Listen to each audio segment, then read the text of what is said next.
Welcome to World Pediatrics, Healing Beyond Borders, the official podcast of World Pediatrics. I'm Reese Williams, and I'm so excited to invite you into this space where stories of hope, healing, and transformation take center stage. Thank you for joining us for episode 3 of World Pediatrics podcast, Healing Beyond Borders. Now, the first episode, we got to talk to a member of staff, and last episode, we got to speak to a patient who has received care. This week, we have the honor of speaking to people who give the care. We have Dr. Brown and Dr. Gullquist. Hello. Hi. Hi. First, I'd like to ask you, of all the fields that you could go into in medicine, even with children, why ophthalmology? Excellent question. And thank you, Reese, for having us and doing this for us. It means the world, literally. When I was in medical school, I quickly fell in love with another medical student who is now my husband and is still my husband.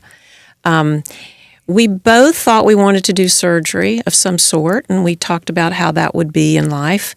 I then did a rotation with an ophthalmologist who was one of our professors there, and just fell in love with the concept of being able to do both medical care, surgical care, and working with all ages. So it just fit that goal that I was trying to get to. And then my husband actually decided to do urology, so we didn't either one go into general surgery, which had been our original goal. We transitioned as we got more experience with each of the subspecialties we finally determined were best for us. When you're drawn to it, you're drawn to it. Yeah. And you, sir? Well, in pediatric cardiology is a little bit of a microcosm in medicine, and I would say that I backed into it forwardly. Most pediatric cardiologists have kind of a mentality like a surgeon, but maybe weren't so excited about the lifestyle and that type of thing. So that was number one, got that in the background. Number two, you got to like kids. I like kids. It's more fun to play with kids all the time, so that's pediatrics. And then cardiology is the kind of best, most intensive subspecialty in pediatrics, so you can do everything with it. I can be a fetal doctor, I can be an intensivist, I can be a cath doctor, I can do interop care, I can do anything with it. So it's a lot of fun, and now I'm semi-retired, so I'm seeing all my patients, that are having children and coming back to me, 30 years later. So it's fantastic. I love that both of these practices are vital. One of them is one of our senses, which is just incredible to be able to restore the gift of for people. And of course, cardiology just keeps everything running. It's the heart, just a big dumb muscle. I just love that these are vital parts of who we are. Mm-hmm. There are many organizations around the world that you could have partnered with and worked with. Why World Pediatrics? When did you start? What was the magnet? What was that correlation? I think it just happened. My story is my first foray into mission trips was in the mid-'90s with VCU.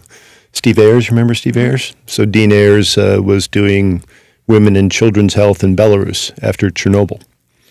And that turned into a Teach to Fish cardiology mission for us. And I thought, if you're going to do this kind of stuff, you'd really want to succeed by teaching the people to fish.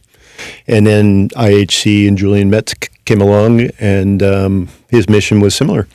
And so it was just a match made in heaven. I just happened to be here in Richmond, and the organization, homegrown here, happened together. We didn't choose them; they chose us, basically. But I think willing participants, yeah. And I would say my story is very similar. About 25 years ago, my husband and I started doing volunteer work in St. Vincent and the Grenadines. And that actually happened because one of his partners, Dr. Kent Rollins, and his wife, Dr. Nadia Blanchet, who's a plastic surgeon, had happened upon St. Vincent on their honeymoon 10 years prior to that. And one thing led to another, and they started doing volunteer surgical care in St. Vincent and the Grenadines, and met a cardiologist who was Vincentian, and started going every year. And one of the things that Dr. Rollins noted was that there were significant urology needs that could be tackled and cured and actually remedied because St. Vincent only had about 100,000 people. So every quarter, 2 of the urologists from that group would go do volunteer surgery there. So it was our turn. So we went and took our daughters, and I said, well, if I'm going to go, I'm going to work. And what can I do there that would not have a complication after I left? And really it was an introductory visit just to see what the need was and what I could do. And my husband Rob and I both fell in love with the work and the opportunity and the fact that we really could get our hands around a population of that size and make a difference. So for years we would go every year with Nadia and Kent and with our kids, all of us. And then 2 or 3 years into that work, I got a call one day from a colleague in St. Vincent, an ophthalmologist there, who said, I have a patient, a baby, a 9-month-old baby, who has a retinoblastoma. Well, that is a malignancy of the eye that would certainly have it be universally fatal if it's not treated, but has a 90% success rate if treated. And he said, where do I send this child for care? And I said, how do I get a child to Richmond? So I called up Kent, Dr. Rollins, and said, Kent, have you ever had to get anyone from St. Vincent to the U.S., specifically Richmond? And he said, no. He said, but there's an organization called the International Hospital for Children that just started a couple years ago. And I know one of the board members and put me in touch with him. Well, it was a pediatrician that I knew. And I called him up and I said, this is the situation. I have this baby who needs to come to Richmond. And he said, well, we do take care of people in St. Vincent. And Susan Rickman is our CEO. Let me give her a call. Well, that was a Wednesday, and that child was in Richmond on Sunday. St. Mary's said yes to a free case and a free CT scan, which we needed. And one of my partners, who is an oncologist, said he would help me do the procedure. And so we did. We did that. We did that at St. Mary's Hospital. And then the little guy stayed with his mom at the Ronald McDonald House, and we rounded on him on Christmas Eve. And it was, golly, if an organization can be this efficient and bring this child who really needed to get her urgently, if they can do that, that completes the circle of care for me. And since then, we traveled under the auspices of IHC and then World Pediatric Project and now World Pediatrics. And just ironically, I saw this young man who's now 22 when I was in St. Vincent 2 weeks ago. And he brought his little baby, who's 1. And I said, oh, my goodness, this is an inheritable condition sometimes. So we examined that little fellow. Unfortunately, he's fine. But 22 years later, we're still doing that. That's my story. Mm-hmm. I love the idea when you say getting your hands around a population, because the work that people do when it's philanthropic like this and altruistic, on a daily basis you're making good, you feel good, the lives that you're touching, but then you zoom out and there's so much more to go, and it feels like a drop. It doesn't feel that when you look at your own life, but I know it can feel that way globally. So I love that you have this experience where you say, we can see that we're making a difference in an entire population. That's beautiful. And what about your first experience with IHP, maybe at the time? IHC at the time? International Hospital for Children. Yeah. My first experience was in Guatemala City. I went with Susan, actually, Rickman, and that was a diagnostic mission. So these kind of missions work a local sponsor of some sort. This was a Catholic priest, actually, sponsored the mission to come, and they put an ad in the newspaper, and they say there's a cardiologist coming from the United States, and 3 days ahead of time, people start lining up in the street. And so we spent 4 days seeing as many patients as we could see in 18 hours. And, at that point, we didn't have the capacity to do in-country surgery or bring a lot of patients here. So that's, cataloging patients within the auspices of International Hospital for Children, hopefully for a future day. Bringing together a fun story, I think, is at the end of that trip, we had a press conference at the Guatemala City Holiday Inn, and the news people were there, and that's just building press for the in-country, program that this guy Ron Roll was running. But in the front row of the press conference that we were giving was a man that I recognized. I couldn't quite put a name on him, but he was a dashing guy with gray hair and, looked very distinguished. And I figured out as I was sitting there who he was, and it turns out his name is Aldo Castaneda. So he's really the modern father of congenital heart surgery in the United States. So he was the chief at Boston Children's for 30 years, and he's a Guatemalan. And he had retired to Guatemala to start a program. And we can get into the details if you like later, but we went on from Guatemala to actually build a Teach to Fish program in Dominican Republic and spent 14 years building that program. And they finally kicked us out about 5 years ago because they didn't need us anymore. And Aldo's junior surgeon from the Guatemala program ended up to be our surgeon in the Dominican program. And Aldo actually came here to Richmond a lot. He's a Holocaust survivor. And so he gave lectures at the Holocaust Museum here. Wow. That's how this organization kind of touches and reaches, and it's pretty amazing.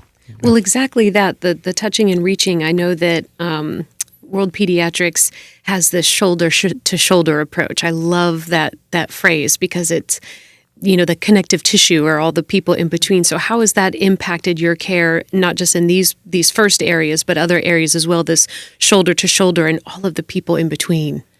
Yeah, I think I saw several examples on my most recent trip. I went to St. Vincent 2 weeks ago, and I developed a nice collegial relationship with an ophthalmologist in St. Vincent, Dr. Charisse Grant Ledger, some years ago when she was a house officer, which is equivalent to an intern.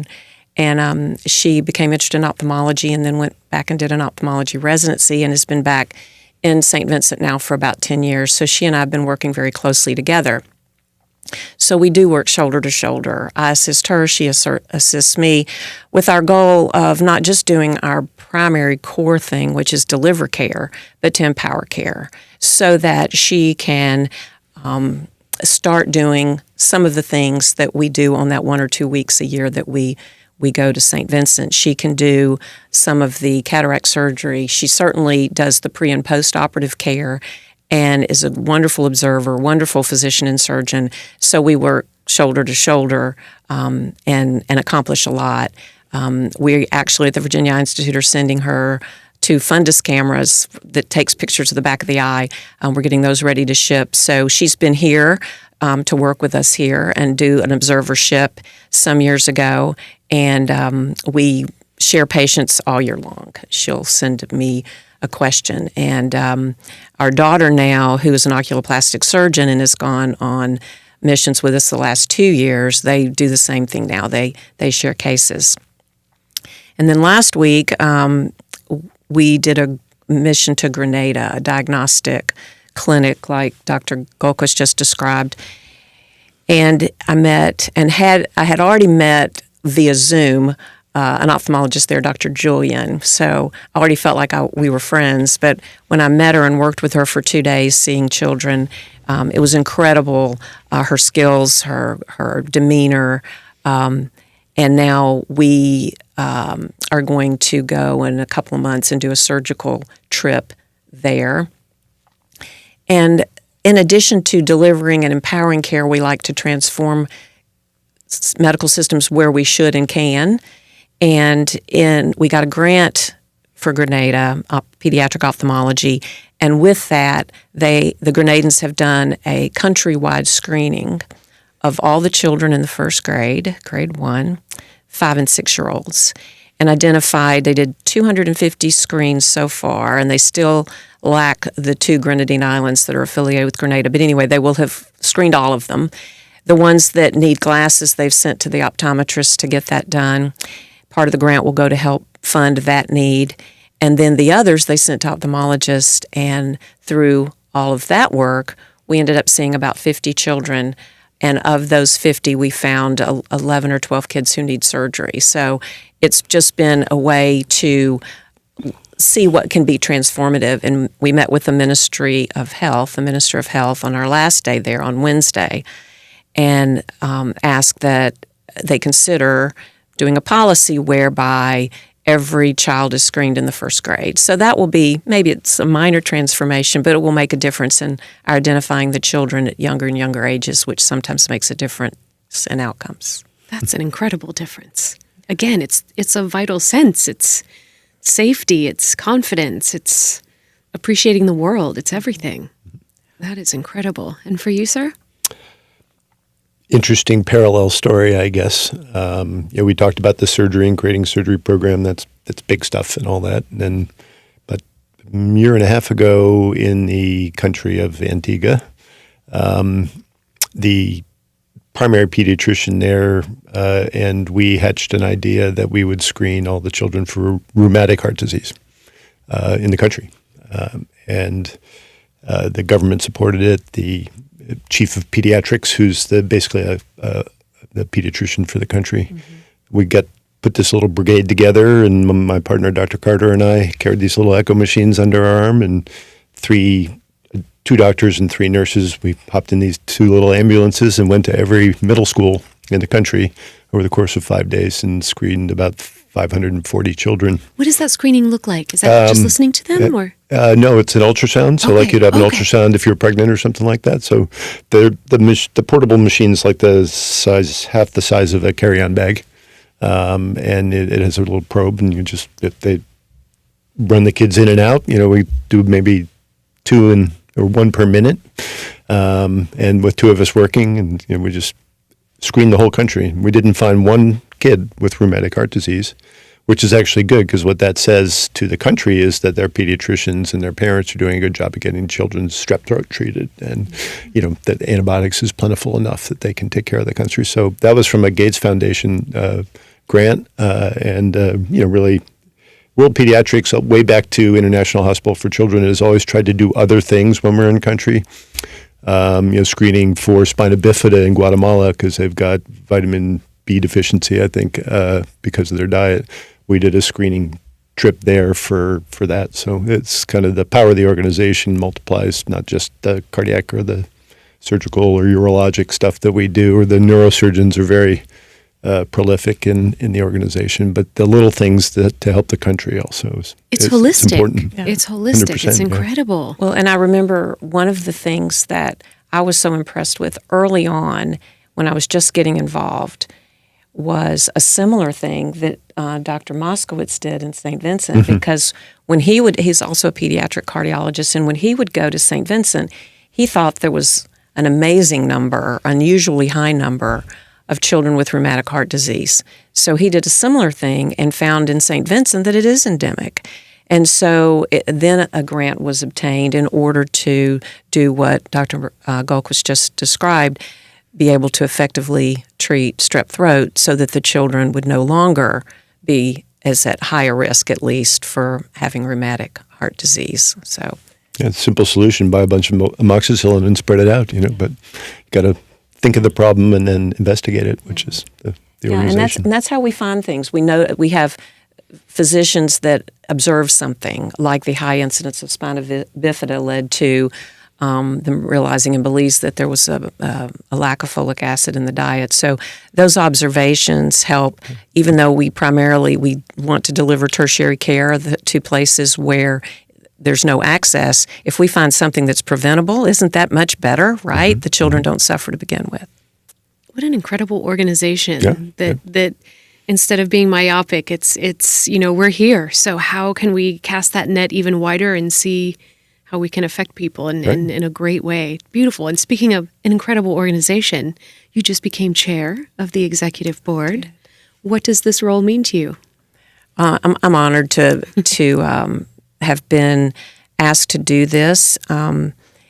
It's one of those things that keeps you awake at night sometimes. when we realize that we might not be meeting budget. We get so much gift in kind, which is wonderful. The volunteer surgery hours, the volunteer diagnostic hours, the anesthesia providers, the nurses, all of the equipment and supplies that we get from different companies. But we still have to have dollars to pay for the infrastructure, the staff, the teams, et cetera, et cetera. So I lie awake at night a little bit worrying about that. But some of the exciting things about being on this board are meeting the other board members. And that has probably been one of the greatest pleasures of being involved at the board level, getting to meet these incredible people that are willing to give of their time. And some of these people are pretty, they're all very amazing, not to single anyone out, but I'm fortunate to work with our vice chair, Linda Norman, who's Dean Emeritus of the nursing school at Vanderbilt. And the chair, who's immediate past chair, Todd Purdy, was just an amazing chair.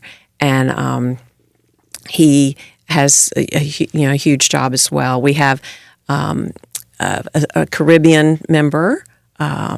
We have Diane Leopold, who's COO for Dominion Energy. There's a lot of interesting, sharp people that bring different skill sets to the organization. So one of the goals that we're doing now is we're assessing the skill sets, the skill matrix, if you will, of our board members and what we need. And then be able to attract more board members. So I love meeting the people. I love being involved, and then being able to work with our CEO and the senior leadership team and really figuring out the best strategies going forward. We're trying to, one aspect that we're trying to do is to do more regional care where that's available. And during the pandemic, when we couldn't send teams or bring children to the United States or other places, the staff were thinking outside the box, so to speak, figuring out how to still access care. And the region has some incredible talent. And there are some pediatric subspecialists in the regions where we work who can take care of some of our children. So we have a real move to do more of that. And so in addition to the fundraising job that I think is important for a board member, and for me as chair, I'm really interested in that and improving our reserves and all the things that make us continue to be financially stable. I support the strategy of trying to improve the regional access to care where we can and where it's important to do so. And then probably the last thing would be succession planning, both for those of us who will get older and finally need folks to replace our volunteer medical work, but also the succession planning for the board and for staff, etc. So those are my goals. But it's a lot of fun. And we will be right back. The life-changing care discussed on today's podcast is made possible by Children's Hospital of Richmond at VCU, a World Pediatrics valued partner in pediatric healthcare. This episode of Healing Beyond Borders is made possible with the support of Virginia Eye Institute, a World Pediatrics valued partner in pediatric healthcare. I love that you mentioned the diversity in skills with the board. And so maybe I'm making an assumption, but your time as being a volunteer, there's got to be some transferable skills. I mean, I always think in a business that everybody should walk in everybody's shoes. You don't have to know how to do it, but you should shadow everyone in every role for a day, for a week, just so that you can understand what they're dealing with and why things work. So I would imagine your time with World Pediatrics as a volunteer has given you a lot of insight into helping the board. I think that's true. And one thing that I've noticed is, and I'm sure I was this way when I first started going to St. Vincent, we have an expectation that things are going to be similar to the way they are where our own experience has been. And that's just normal human nature, I would think. But in a low-resource area, which is the areas in which we most often work, sometimes there's a MacGyver approach to getting things done, and it really works for them. So I think sometimes we will have either donors or, who knows, physicians say to us, well, why don't you just do X, Y, or Z? And I think that sounds great, but in reality, we can't do X, Y, and Z because we don't have the resources there to do that. And so we have to modify our approach and get as much done as we can. And the low-hanging fruits and sometimes tends to be what we fall to. So I do think that there are times when, having been there and been in St. Vincent for so many years, it has been helpful. So yeah, I think it does bring that vantage point. And for you, sir, what has your experience, how has it shaped your perspective? Just it's these instances as she's talking about where you get to a place and it's not equipped the way you're used to. How has this shaped you as a doctor and how you give care, and then you as a person? Yeah, she mentioned the buzzword MacGyver. I think the experience of going to the Dominican Republic on our first trip and trying to accomplish cardiopulmonary bypass surgery using equipment that's 25 years ambitious? old. Would that be the word? It's ambitious, but, seemed the need. There's 9 million people in the Dominican Republic. It's as big as Virginia. But we Renaissance doctors of the time wore a lot of hats, did a lot of different things, brought screwdrivers and wrenches with us to put ventilators together. And that really shaped me as a doctor here, that you learn to think out of the box. If you run into a problem, it's like, well, let me think a little harder about this. I think I can work it out. For 12 years, we had a team of people that were just fixers and doers. And yeah, we can do this. We can pull it off, and kind of ran through it. And it really shaped us. Succession planning is really going to be an issue. The modern era of doctor just think of how AI is impacting it. Figuring things out yourself is not part of the curriculum nowadays as far as what we're teaching medical students and stuff like that. So these kind of organizations are going to be really important for shared experience for young people to really work out of the box and think out of the box. You have to be well-rounded. Yeah. You just have to. They're certainly compassionate, empathetic. This generation of doctor coming up has got all of that, 130%.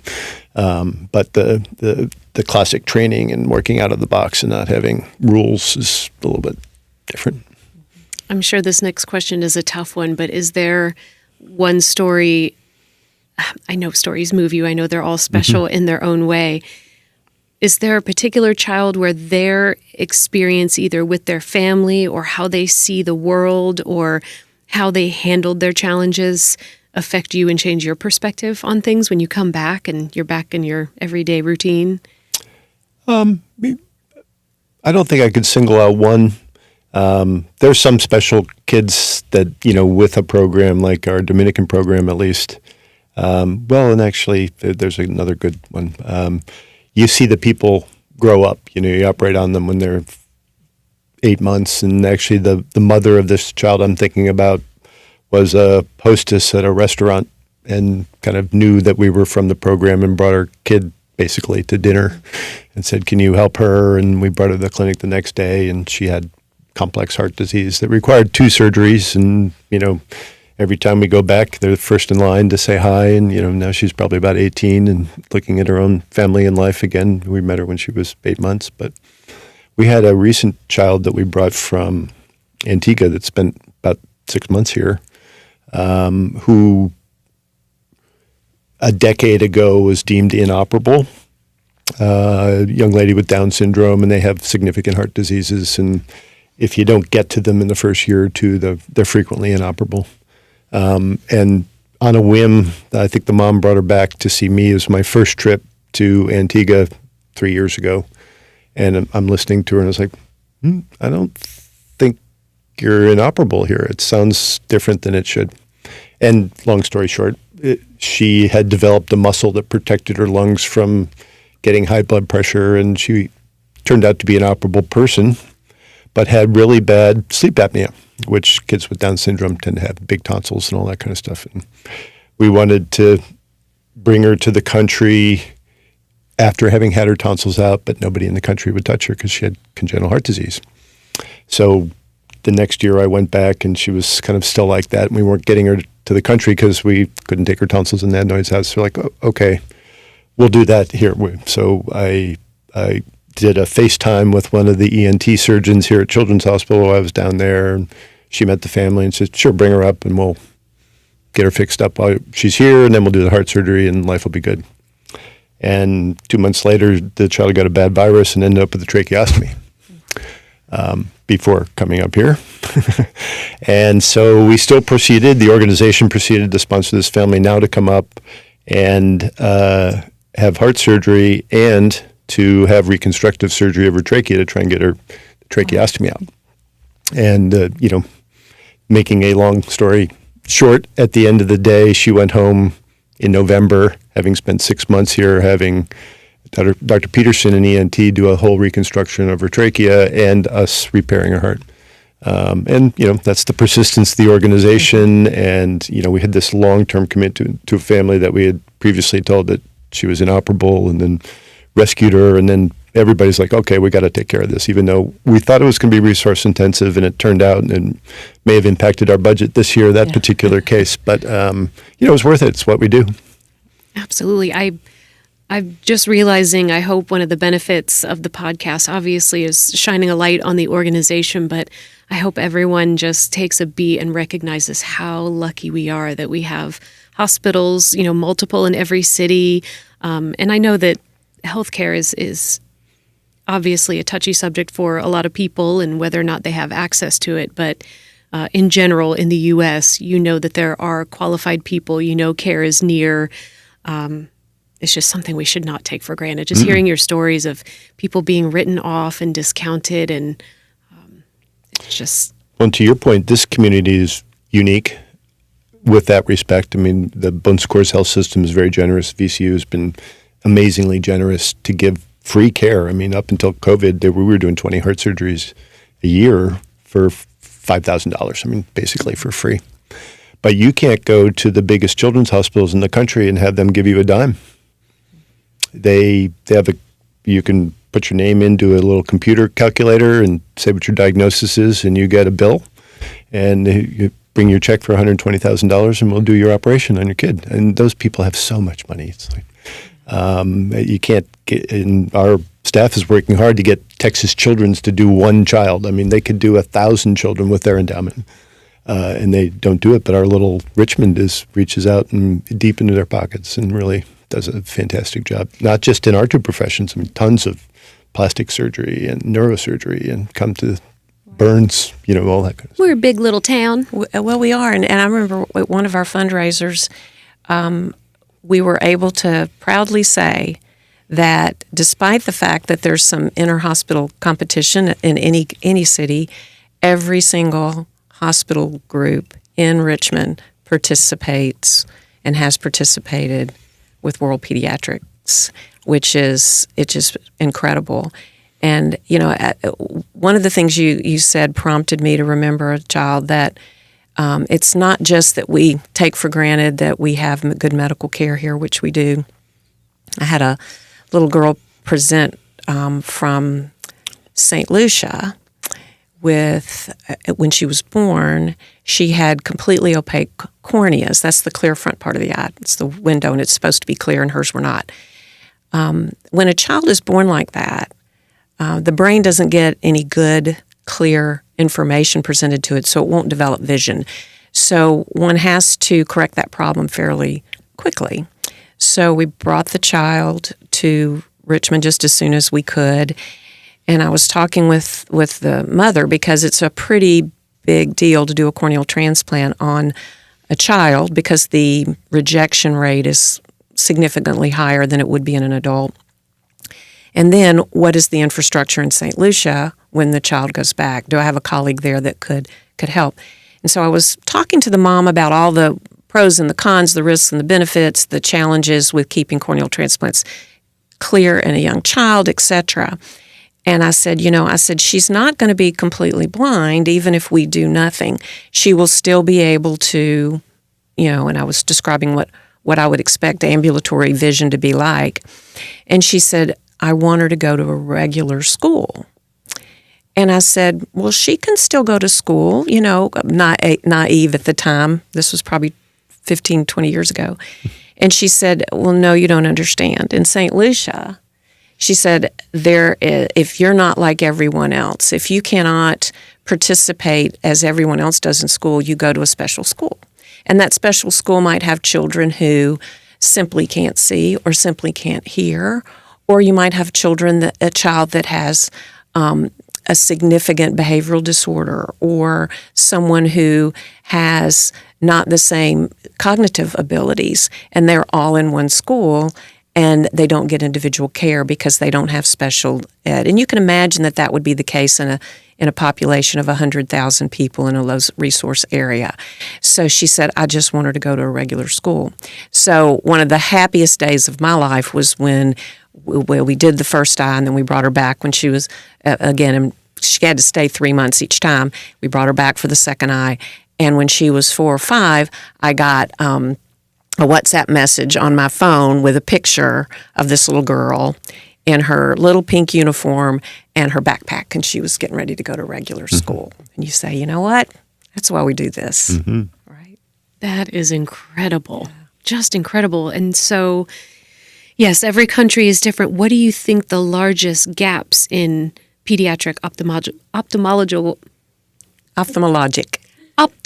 there you care go. are It's tough. in the world? I mean, it sounds like in some cases it's just because it's different, it gets grouped with one thing, but are there areas where they might have more education and resources, but they're still falling short? Like, where are those gaps? I think the thing that I noticed early on, first trip, the pediatric the congenital cataract, patients with congenital cataracts.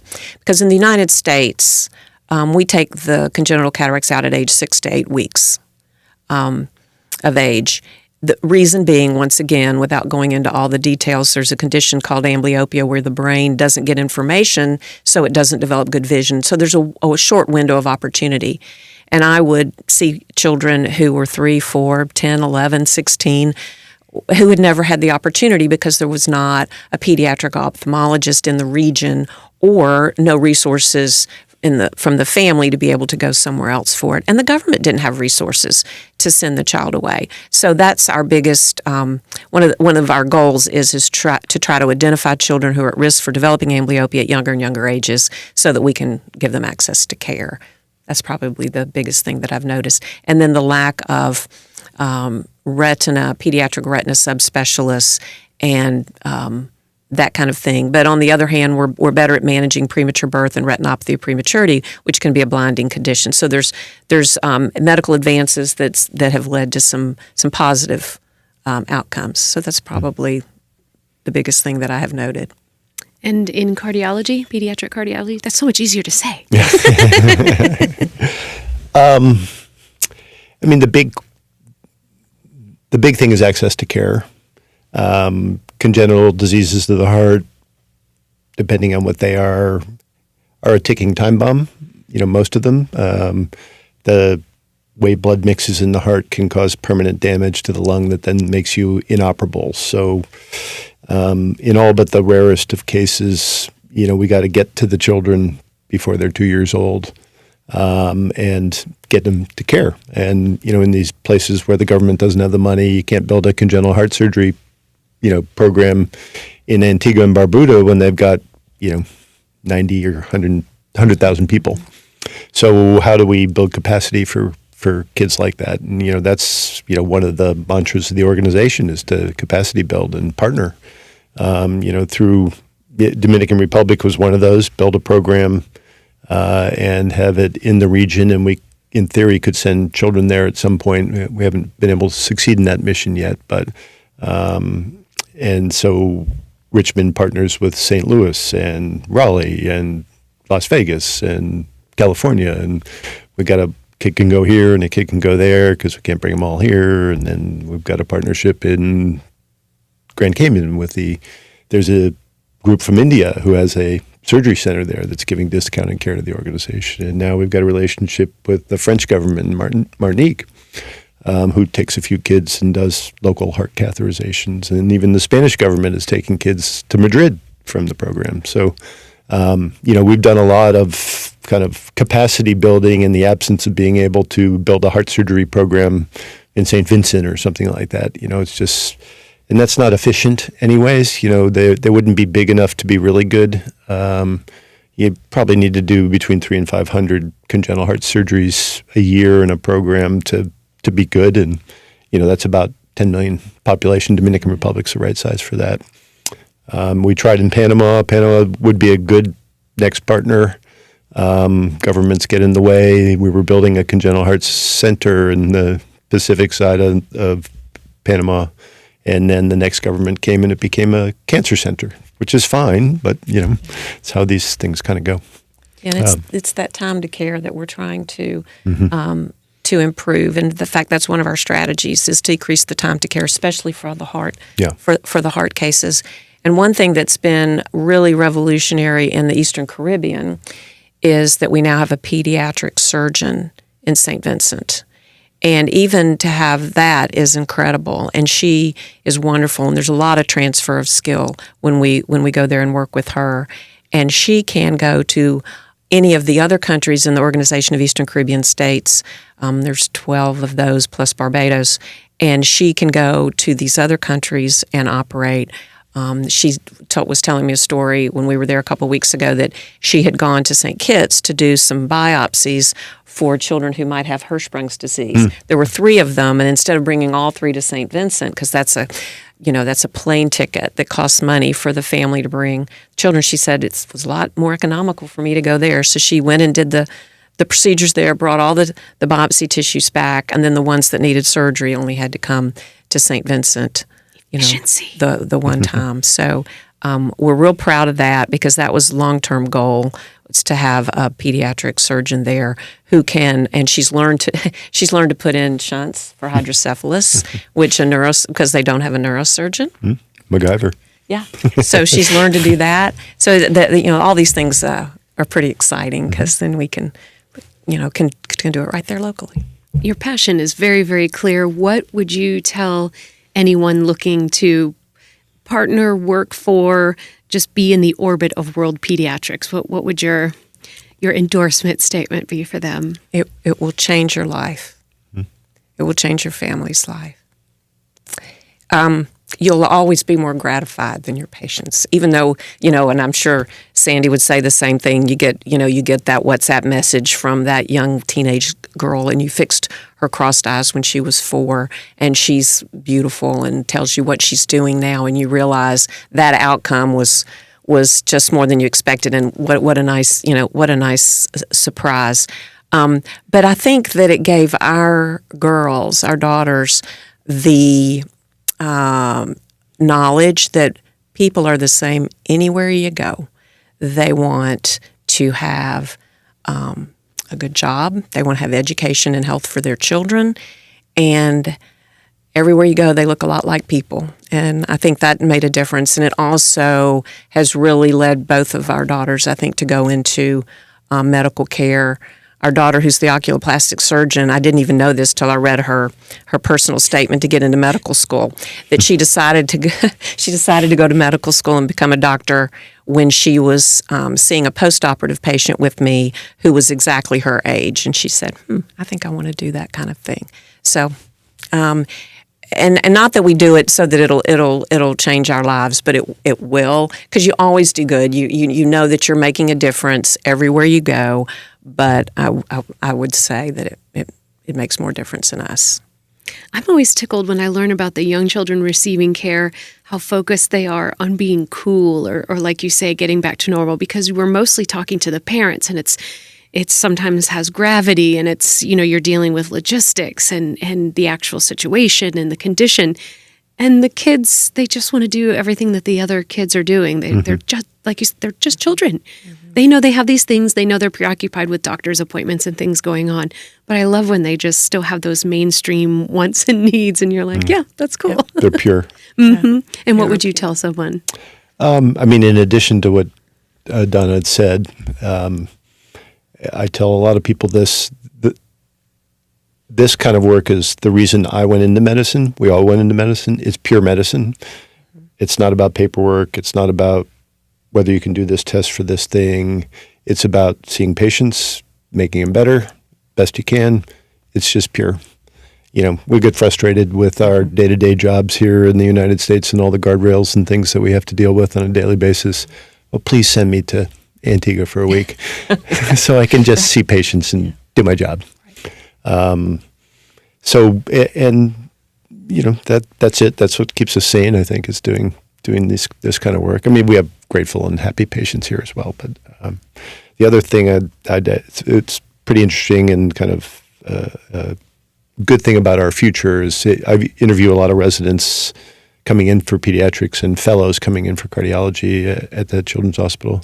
And literally everyone has figured out that I'm part of World Pediatrics, and that's all they want to talk about when I give them a chance to ask a question is, tell me about, can I be involved? Can I, all these medical students coming out want to work on healthcare disparities and access to care, and everybody wants to be part of an organization like this. And we don't even have the capacity to help us. It's hard to get a whole 30 kids want to be involved in our missions, and get as many as we can. But it's a good thing for our future that everybody wants to do this. Now we'll get out there and have more programs and get more kids involved, and talk more hospitals into taking kids from out of the country, I think.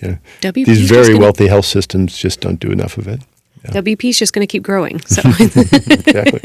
Thank you so much for being here with us today. Thank you. Very nice meeting you, and I loved hearing your stories. Just Thank incredible. Keep it up. Thank you again for your interest in World Pediatrics podcast, Healing Beyond Borders. Join us next episode where we're going to elaborate on the programs that World Pediatrics offer. And if you haven't already, go back and watch the last couple of episodes and be sure to subscribe to the channel.